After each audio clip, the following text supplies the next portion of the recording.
Bismillahirrahmanirrahim.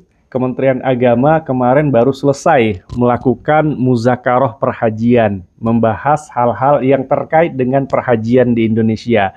Nah, apa saja hasil daripada muzakarah tersebut? Mari kita bahas bersama saya, Fahrul Razi, praktisi sekaligus pembimbing haji dan umrah.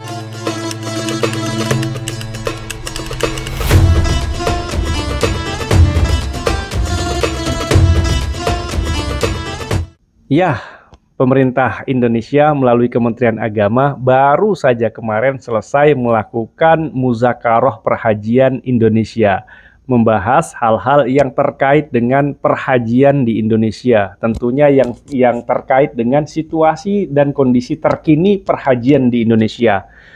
Perlu diketahui, muzakarah itu adalah tukar pikiran. Jadi muzakarah itu adalah tukar pikiran ya, kalau bahasa gampangnya. Para ulama berkumpul, kemudian membahas hal-hal yang terkait dengan perhajian di Indonesia. Nah, dalam muzakarah yang diadakan oleh Kementerian Agama ini, itu diundang para ahli fikih dari Ormas Islam, Nahdlatul Ulama, Muhammadiyah, Persis, dan lainnya. Kemudian para praktisi haji juga diundang, dan di situ melahirkan 3 hasil dalam muzakarah tersebut. Nah, apa saja yang dihasilkan dalam muzakarah perhajian kemarin? Itu yang pertama tentang penggunaan hasil investasi penyelenggaraan ibadah haji setoran awal BPIH untuk penyelenggaraan ibadah haji. Jadi hasil investasi digunakan, hasil investasi setoran awal ya, hasil investasi setoran awal digunakan untuk penyelenggaraan ibadah haji. Kemudian yang dibahas juga adalah tanazul mina. Tanazul mina itu kita sering mendengar istilah tanazul mina itu apa? Tanazul mina itu meninggalkan Mina begitu. Kita tahu bahwa mabit di Mina itu kan wajib. Nah, kalau wajib, termasuk wajib itu berarti kalau meninggalkan Mina, kita tidak mabit di Mina, berarti harus bayar dam. Nah, itu dibahas juga dalam muzakarah perhajian kemarin. Kemudian ada yang membuat saya tertarik ini sebenarnya untuk membahas pada hari ini adalah tentang penyembelihan dan pendistribusian daging dam di luar tanah haram. Nah, ini sebenarnya yang membuat saya tertarik nih untuk dibahas ini. Dam itu apakah boleh disembelih di luar tanah haram, bukan di Mekah, dan didistribusikan di luar tanah haram juga? Apakah boleh? Nah, baik, kita bacakan ya hasil keputusan muzakarah perhajian Indonesia tahun 2024. Jadi ini kemarin berlangsung di Bandung tanggal 7 sampai 9 November tahun 2024. Dalam rangka persiapan penyelenggaraan ibadah haji tahun 2025 atau haji tahun 1446 Hijriah, berdasarkan hasil kajian mendalam meliputi deskripsi masalah, perumusan masalah, keputusan hukum, dan dasar penetapan hukum sebagaimana terlampir, muzakarah perhajian Indonesia memutuskan hal-hal sebagai berikut. Ada 3 yang diputuskan dalam muzakarah kemarin. Yang pertama, penggunaan hasil investasi penyelenggaraan ibadah haji setoran awal BPIH untuk penyelenggaraan ibadah haji. Keputusan hukum. Nah, ini keputusan hukumnya nih. Hukum memanfaatkan hasil investasi setoran awal BPIH calon jamaah haji untuk membiayai penyelenggaraan ibadah haji jamaah yang berangkat pada tahun berjalan adalah ibahah atau boleh. Jadi maksudnya begini, kan jamaah haji itu semuanya membayar setoran awal, baik yang berangkat ataupun yang masih dalam masa tunggu kan membayar setoran awal semua. Setoran awal itu dikelola oleh yang namanya Badan Pengelola Keuangan Haji BPKH, itu dikelola, diinvestasikan begitu kan, sesuai dengan syariah tentunya. Nah, hasil daripada investasi itu, setoran awal itu kemudian digunakan untuk jamaah yang berangkat sekarang. Jadi kan yang punya duit itu kan seluruh jamaah, baik yang berangkat ataupun yang dalam masa tunggu. Nah, hasil daripada investasi setoran awal calon jamaah haji itu digunakan untuk memberangkatkan jamaah yang sedang berlangsung, itu boleh. Ya, ini kemarin yang dibahas dalam muzakarah perhajian kemarin. Nah, tentunya ini jangan berhenti sampai di sini dulu gitu. Kalau berhenti sampai di sini pasti pada salah paham. Oh, berarti nanti kalau dipakai semua begitu. Ini gimana nih jamaah-jamaah yang belakang yang dalam masa tunggu gimana? Ini jangan berhenti sampai di sini dulu. Kemudian yang B, keputusan hukum yang B-nya, penentuan persentase besaran pemanfaatan hasil investasi setoran awal jamaah haji untuk membiayai penyelenggaraan jamaah haji lain harus didasarkan pada pertimbangan kemaslahatan, baik jamaah haji yang masa tunggu atau waiting list maupun jamaah haji yang berangkat pada tahun berjalan, dan memastikan sustainabilitas dana haji dalam jangka panjang sehingga memberikan jaminan keamanan hak-hak jamaah haji daftar tunggu dan keringanan jamaah haji yang akan berangkat pada tahun berjalan. Jadi dalam menentukan presentasi besarannya itu juga BPKH itu harus mempertimbangkan kemaslahatan baik jamaah haji yang dalam masa tunggu ataupun yang dalam tahun berjalan. Artinya itu sekalipun itu digunakan untuk jamaah haji yang tahun berjalan, itu tidak mengurangi hak-hak jamaah tidak menzolimi hak-hak jamaah haji dalam masa tunggu gitu. Jadi ada jaminan keamanan bahwa jamaah dalam masa tunggu yang di belakang waiting list itu juga dipastikan akan mendapatkan jaminan keamanan bahwa mereka juga akan menerima dana hasil manfaat. Jadi tidak semua begitu, tidak semua diberikan kepada jamaah tahun berjalan. Nah, pemberian nilai manfaat kepada jamaah dalam tahun berjalan ini tentu itu demi memberikan keringanan jamaah haji yang akan berangkat pada tahun berjalan. Nah, insya Allah mereka yang dalam waiting list pun itu nanti juga akan mendapatkan perlakuan yang sama. Artinya itu kan nilai manfaat jamaah haji yang waiting list dipakai untuk yang sekarang. Nanti yang waiting list berangkat dipakai lagi dana manfaatnya dari waiting list belakangnya, begitu. Ini sebenarnya mirip skema Ponzi apa enggak ya? Saya juga tidak terlalu paham begitu. Tapi yang jelas dalam muzakarah perhajian kemarin dibahas seperti itu. Kemudian yang C, BPKH itu memiliki kewenangan mengelola secara penuh dana setoran awal BPIH dengan tetap mempertimbangkan prinsip syariah, skala prioritas, kehati-hatian, dan maslahat yang terukur. Nah, ini tentang keputusan hukum penggunaan hasil investasi setoran awal. Ya, rekomendasinya mendorong BPKH agar terus melakukan terobosan investasi dan pengelolaan keuangan haji sehingga dapat memberikan kemaslahatan sebesar-besarnya bagi jamaah haji. Tentu ya kita mendoronglah BPKH itu terus melakukan terobosan investasi begitu. Siapa tahu nanti kan nilai investasi dari setoran awal itu berkembang sehingga jamaah haji itu kalau perlu, kalau itu besar gitu nilai investasinya, siapa tahu gitu, wallahu alam. Tapi ya wallahu alam gitu, siapa tahu bisa nanti gratis jamaah haji berangkat gitu, karena dikelola dengan benar, ada terobosan baru misalnya begitu kan, sehingga hasilnya besar, ya nggak menutup kemungkinan gitu. Ya kita dukung aja lah BPKH ini melakukan terobosan baru dalam mengelola keuangan ibadah haji ini.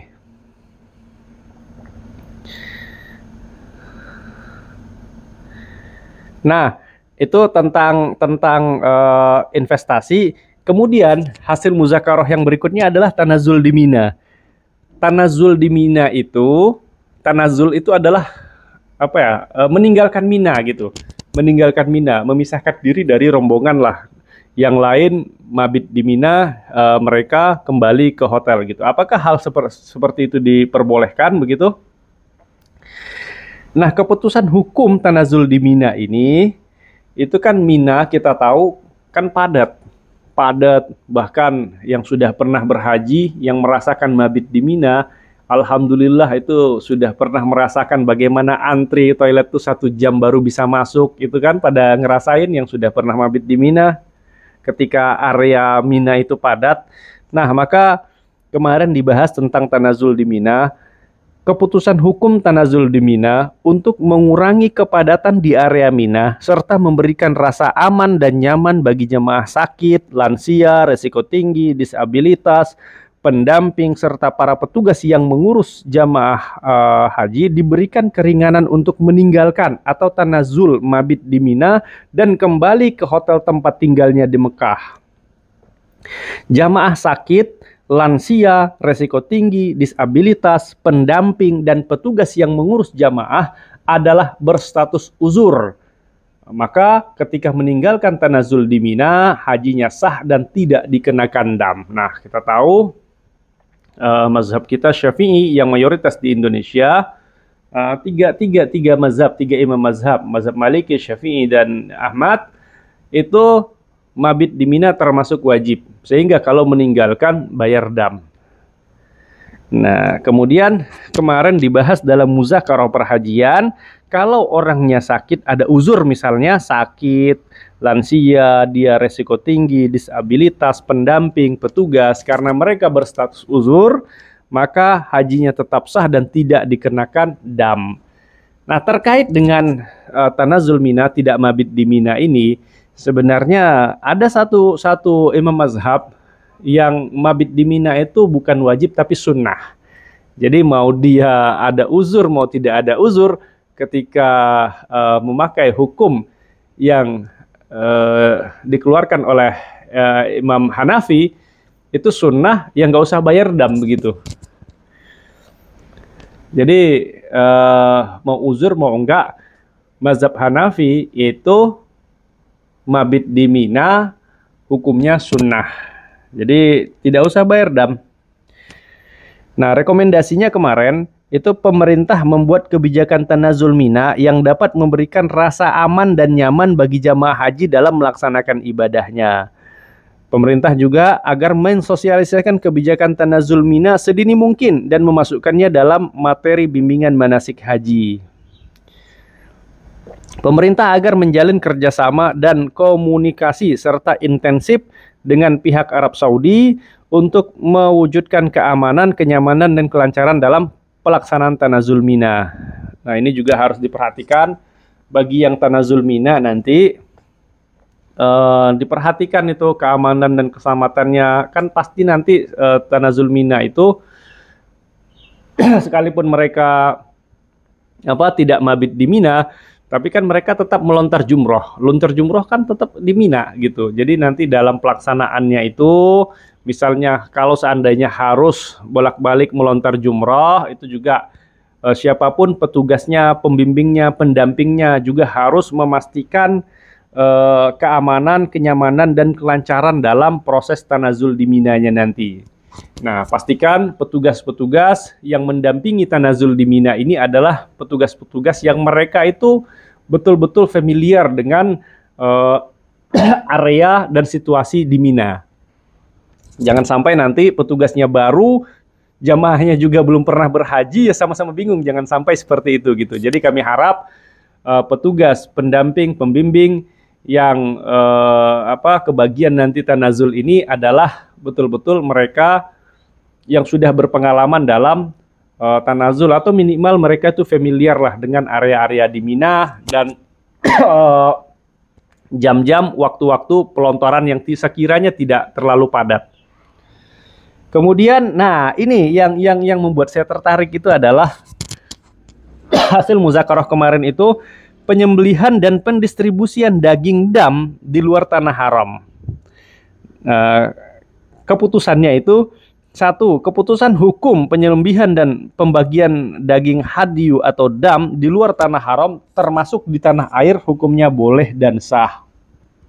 Jadi kemarin dibahas dalam muzakarah tersebut, ternyata bayar dam untuk tamatu itu diputuskan boleh dilakukan di luar tanah haram, termasuk di tanah air, dan pendistribusiannya itu boleh di tanah air. Nah, ini kan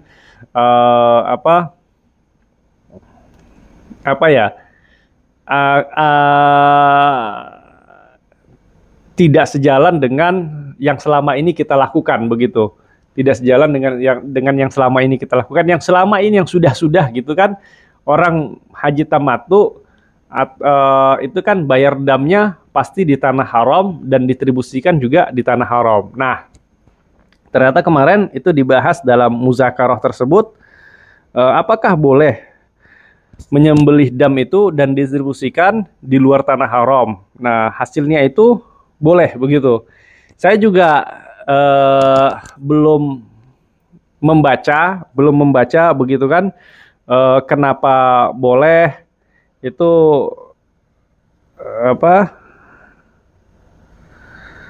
deskripsi masalahnya seperti apa, perumusan masalahnya seperti apa begitu kan, sehingga ditetapkan boleh. Itu saya belum baca juga. Insya Allah nanti saya cari tahulah begitu tentang kepastian hukum pendistribusian daging dam ini di luar tanah haram.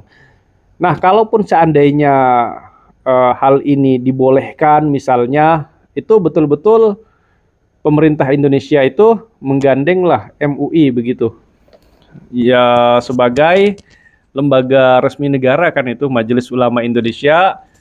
Ketika sudah misalnya difatwakan oleh MUI, difatwakan misalnya boleh, kemudian dengan dalilnya apa begitu kan, sehingga orang beribadah itu tidak was-was, sehingga orang membayar dam itu tidak was-was begitu kan. Dalam perintah haji itu watimul hajja wal umrah lillah gitu, sempurnakan haji itu, sempurnakan umrah karena Allah Ta'ala.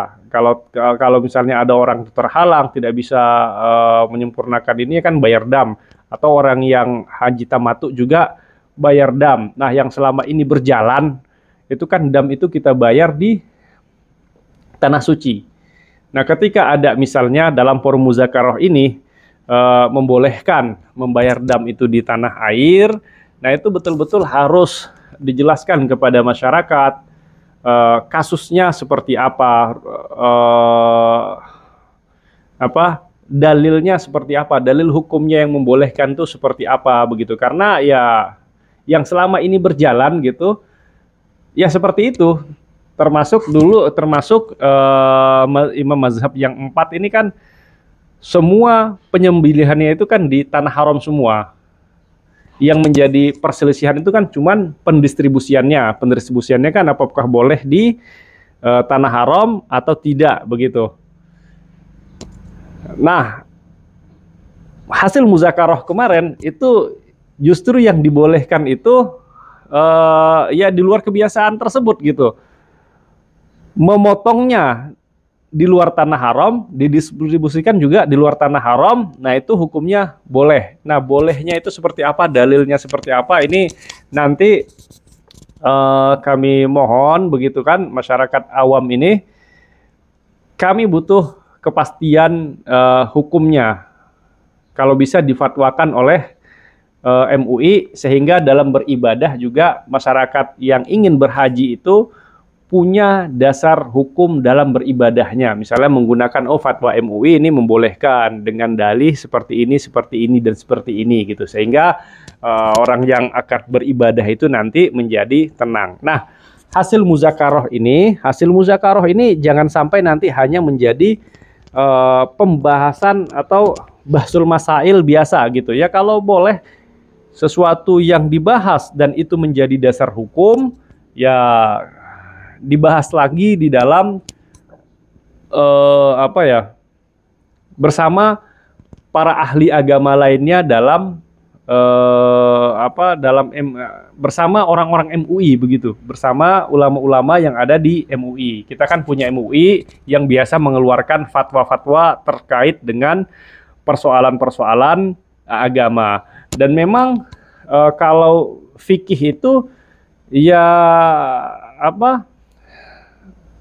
hukum-hukum terkait dengan sesuatu yang baru atau kontemporer misalnya, itu emang harus selalu dibahas gitu. Dan pembahasannya menurut kami begitu, jangan hanya dibahas dalam forum muzakarah saja, tapi ini ditindaklanjuti gitu, ditindaklanjuti bersama dengan Kementerian Agama lagi, para ahli-ahli fikih lainnya,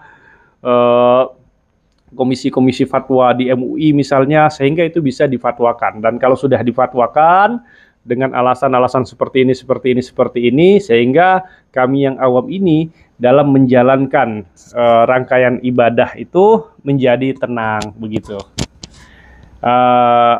Demikian pembahasan video kita pada hari ini. Mudah-mudahan bermanfaat dan mudah-mudahan bagi jamaah haji yang melaksanakan ibadah haji pada tahun ini diberikan Allah kesehatan, kesempatan, dan kelancaran dalam ibadahnya itu sehingga bisa menyempurnakan rangkaian-rangkaian dalam ibadah hajinya. Demikian, Assalamualaikum warahmatullahi wabarakatuh.